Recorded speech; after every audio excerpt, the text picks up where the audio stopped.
Luciene, a gente sabe que você é uma grande estudiosa, né?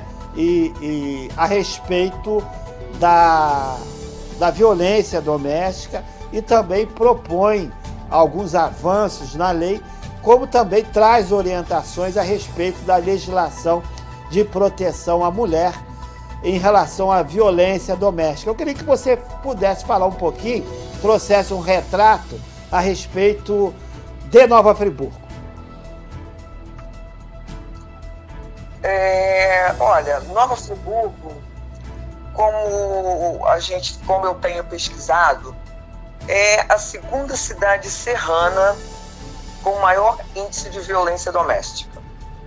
É de se pasmar, mas infelizmente é verdade.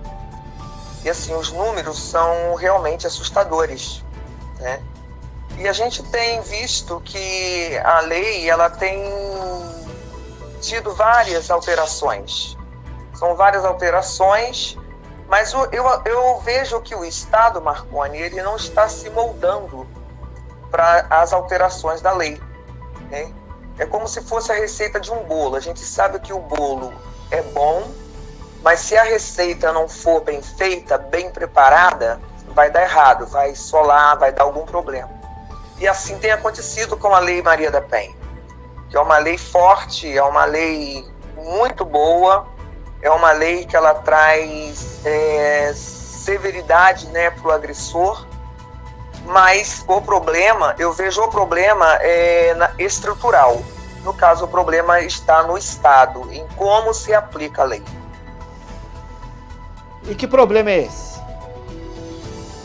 Eu vejo, Marconi, a situação, por exemplo, da estrutura. A delegacia, por exemplo, a DEAN, que não é um lugar acolhedor, entendeu? No primeiro momento em que a mulher chega para fazer ali o primeiro atendimento, ela não tem um acolhimento como deveria ser, até como a lei diz que tem que ser. Você está entendendo? E como deveria ser? O que acontece? Como deveria ser esse atendimento?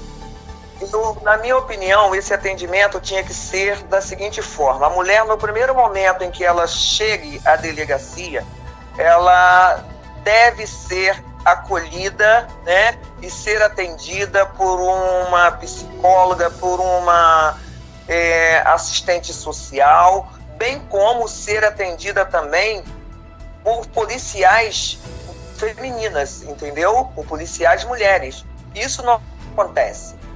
Até 2015, segundo informações que eu tive na delegacia, é que eles tinham esses profissionais dando essa assistência a essas mulheres.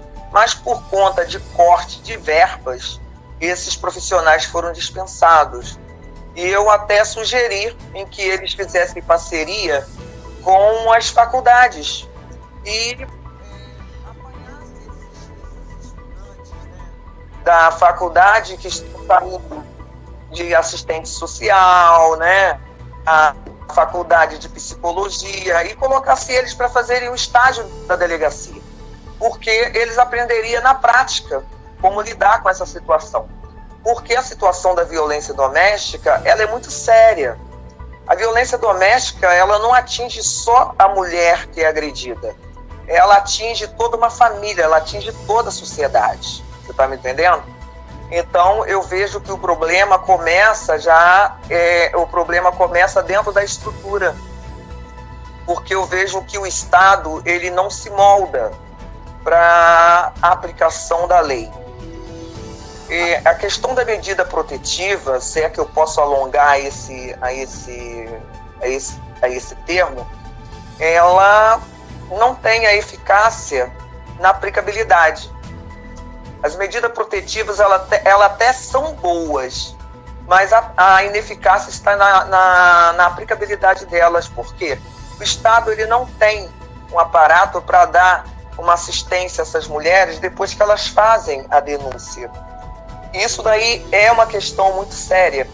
Eu tenho relato de um caso aqui em Nova Friburgo, em que a mulher foi à delegacia e ela registrou, né, fez a denúncia contra o seu agressor, e ela saiu já da delegacia com o boletim, né, no caso da medida protetiva. E quando ela chegou no terreiro da casa dela, ela foi assassinada pelo marido. Então a gente vê que a lei é uma lei muito rica, é uma lei que ela veio mesmo para proteger a mulher, para coibir a violência doméstica, mas o problema, você está me entendendo? O problema é que falhou um pouquinho. O problema é estrutural, né? Está na estrutura do Estado, porque o Estado ele não tem uma estrutura para dar uma proteção a essas mulheres, você está entendendo? Porque elas vão lá, elas fazem a denúncia, certo? Mas e depois? Como que fica? Quando elas fazem essa denúncia? Eu tenho relatos assim, de mulheres que elas têm me procurado e para conversar sobre o assunto. E eu falo com elas, vocês têm que denunciar. E elas dizem o seguinte, mas e depois? Como que eu fico? Esse depois fica um ponto de interrogação na cabeça dessas mulheres. E como vai conviver, né, com esse agressor? Como que vai conduzir dali para frente? E muitas eu tenho visto assim, no perfil delas, a vergonha de chegar e expor que sofre a violência doméstica, né? Então, eu até por conta disso, eu estou começando um projeto que está iniciando, esse projeto está nascendo, que é Mulheres por Mulheres, em que eu proponho, né, essas mulheres, incluir elas em um projeto social onde elas possam aprender, né, defesa pessoal, porque isso aí vai ajudar muito elas, né, no caso da violência que elas sofrem, né, dentro de casa, e ter também palestras de outras mulheres que já passaram pela violência doméstica e que conseguiram romper com esse ciclo. Porque realmente é muito difícil, às vezes, para a mulher chegar e expor, né, que sofre violência doméstica. Eu sei porque eu lido com mulheres, eu converso sobre o assunto e eu tenho notado isso. Somente quando a agressão acontece, que não dá mais para esconder, é que elas chegam e abrem o jogo. Muitas chegam para mim e falam, olha só, você sempre fala, você sempre conversa sobre o assunto, mas eu ficava com vergonha de abrir, de falar. Então, o meu projeto, ele tem essa diretriz de oferecer para essas mulheres aula de defesa pessoal, palestras, tá? Para que outras mulheres que venceram esse ciclo possam encorajar essas mulheres a romperem com esse ciclo também. E estou procurando profissionais como advogados, assistentes sociais, entendeu? Psicólogos, que queiram, entendeu, engajarem comigo nesta luta, porque eu acredito que é cada um fazendo um pouquinho, você entendeu? Agora, e quando você faz um pouco, Agora, Luciene, nós temos, por exemplo, nós tivemos o caso de um universitário que estava cursando História no Rio de Janeiro, me parece na UERJ, ou no Fundão, e ele foi lá, namorava uma menina também, uma universitária, ele friburguense. Esse caso teve repercussão nacional, ele não aceitou o término do relacionamento e tirou a vida dela de forma covarde, né? Enganou a menina, dizendo que ele precisava ir fazer um exame médico e estava com medo de ir sozinho para que ela pudesse o acompanhar. Ela já havia terminado o relacionamento amoroso com ele, mas foi até a casa, acreditando na boa-fé dele, chegou lá, ele trancou a casa, espancou e matou a menina. Nós tivemos um outro caso também, em que um jovem, né, um companheiro, a mulher, parece que ela é até artista plástica, ela terminou o relacionamento dele em função da agressividade, parece que usava algumas drogas também, e nisso ele foi no condomínio de forma traiçoeira, discutiu com ela, a agrediu com tesouradas. Ela e a amiga se prenderam no banheiro. Ele foi, isso no distrito de Muri, Nova Friburgo. Ele foi ateou fogo na casa. As duas foram socorridas, né, pelo pelos moradores, porque quando o corpo de bombeiro chegou, o imóvel já estava todo incendiado. Mas, em função da gravidade da queimadura, morreram tanto a companheira, vítima da violência doméstica, como também a amiga, né, de forma cruel, monstruosa.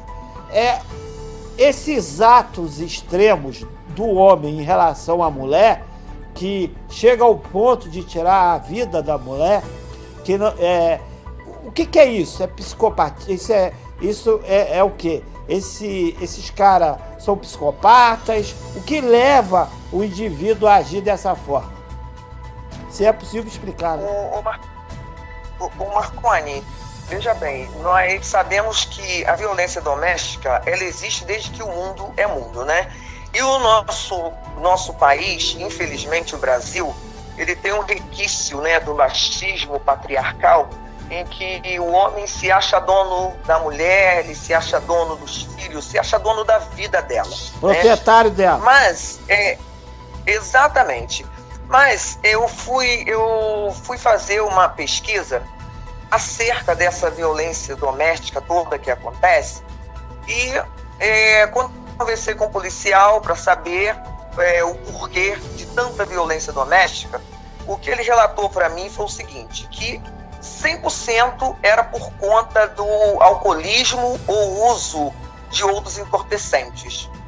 E a assistente social que eu também entrevistei, ela disse para mim que seria em torno de 70% por conta do alcoolismo ou por outro entorpecente, né? O outro uso de outras drogas. Quer dizer, droga lícita ou Mas ilícita? eu acredito, mano, ilícitas. E outra coisa, Marconi, assim, eu vejo também que o agressor, quando ele chega a esse nível, ele já foi testemunha ocular de violência doméstica dentro do lar dele. E como não houve um tratar daquela situação toda, ele leva isso para a vida adulta, porque ele viu o pai espancando a mãe, então para ele isso se torna uma normalidade. E o que eu tenho em mente, que agora já está até entrando em vigor, porque foi a última alteração da lei, que teve agora, dia 3 de abril, ela entrou em vigor, é que o agressor agora, ele tem que participar, entendeu? De ressocialização, reeducação, entendeu? E participar de um tratamento individual ou em grupo. Você está entendendo? Eu acho que isso daí vai ajudar um pouco, mas ainda não é tudo. Porque, voltando novamente ao projeto que eu te falo, eu pretendo estender esse projeto para dentro das escolas, entendeu? Para mostrar a educação da não violência doméstica dentro do lar. Isso falando em uma linguagem diferenciada para cada nível, entendeu? Mas que eles possam entender o que é a violência doméstica, o que a violência doméstica faz com a vida da mulher e com a família dela, o estrago que isso proporciona. Luciene, então eu acredito que... Luciene, que está apertado um pouquinho no tempo, eu queria que você também pudesse falar com a gente de um outro assunto, é o seguinte, o racismo existe em Friburgo ou não existe? Marconi, a minha história de vida responde, entendeu, a sua pergunta.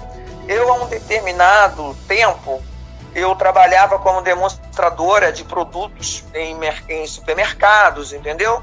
E eu fui contratada para trabalhar como demonstradora de um certo produto em uma loja aqui em Nova Friburgo, que não me vem dizer o nome, entendeu? Eu trabalhava os finais de semana, fazendo degustação, e eu trabalhei sábado e domingo muito bem, você está entendendo? Realizei um ótimo trabalho, e na segunda-feira o meu patrão, ele esteve na loja para saber como que tinha sido o meu trabalho. E a dona da loja disse para ele o seguinte: olha só, a moça que você me mandou, ela trabalha muito bem, o trabalho dela é excelente, mas você não tem uma moça mais clarinha para me mandar, não?